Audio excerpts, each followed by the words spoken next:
My name is Mivuyo, Dalasile. I'm from Pretoria. My childhood, I grew up Islalini. Okay. In the rural areas of England with my grandmother. Because my mom had to, the story, work and then bring back the money and all that stuff. And she was still a student when she had me. So she couldn't really take care of me at the time. So she did what she thought was best for me, which is give me to my grandmother to take care of. And then I kind of just grew up in that environment with lots of family, surrounded by sheep, goats, all of that. Other kids used to play outside and play games and all of that, and I wasn't into that. I disliked getting burned by the sun, so I just stayed indoors. And then anytime I found a pen or a pencil, I just drew on walls, like all little kids. And then after some time, my grandmother was tired. She was like, okay, I'm going to give you paper, and then you draw on that all the time. And then I just drew on paper, and that's like how I guess I developed my joy and love for art. It grew up in that space. So the first thing I drew was people, because I guess I was surrounded by people a lot. And animals were really quite difficult to draw. I discovered that from a young age. I still don't draw animals at this very big age. I avoid them completely. And I just drew people because they were easier to kind of like see the features. And then I saw how my drawing kind of developed, because my grandmother like keeps my sketches. I started drawing as a means to keep myself busy, because I really didn't want to play outside like other kids. I just honestly refused. Like my grandma would be like, yo, there are people outside, they want to play with you. I'm like, it's fine, I'll just chill here. And then I just kind of drew all the time. And yeah, all of my artworks just have this theme of Africanicity. Is that a word? Africanness. Probably. Oh no, sorry. They're all Afrocentric. Afrocentric, yeah. Yeah, so I think that's one of the most important parts of my storytelling. The fact that I am an African, that I am Xhosa. I always want that to kind of show in my artworks.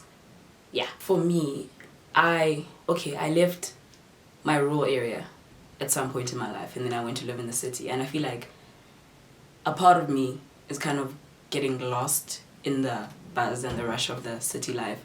So I kind of preserve that part of me, that part, like my youth, I guess. Let's call it my youth. I can preserve my youth and kind of have my memories and all of that, and I can document it in my art.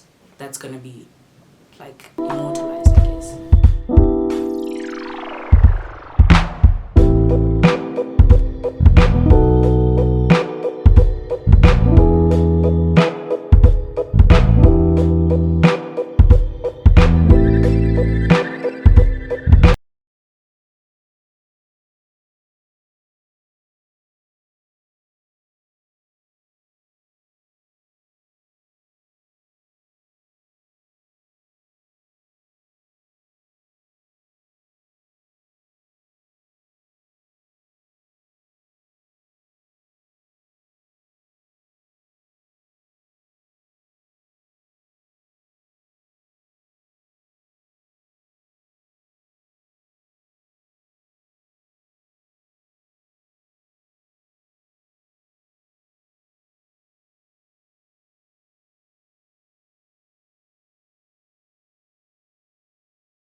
I think women in Africa haven't been given a voice to kind of like speak or have stories to tell.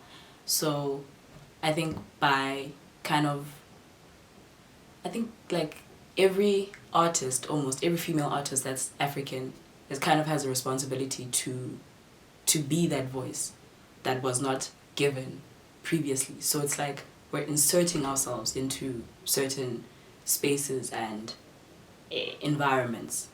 I think it's important that we use our voices, man. Yeah. Okay. All right. You mentioned the thing of obviously growing up as Lalini, right? Mm-hmm. And then moving into the city. Yeah. How did that influence the way you tell stories before, or the way you tell stories now through your art specifically? I think before I wasn't really aware that I needed to tell the story because I was like, I'm in this environment, like there's nothing to speak about because this is where I'm staying and this is where I'm growing. But when I moved out of, okay, not really out because I still go back, but like now that I don't live there permanently as Lalini, I kind of have this thing that's like I have to speak on what happens there and like, sure, my words just ran away.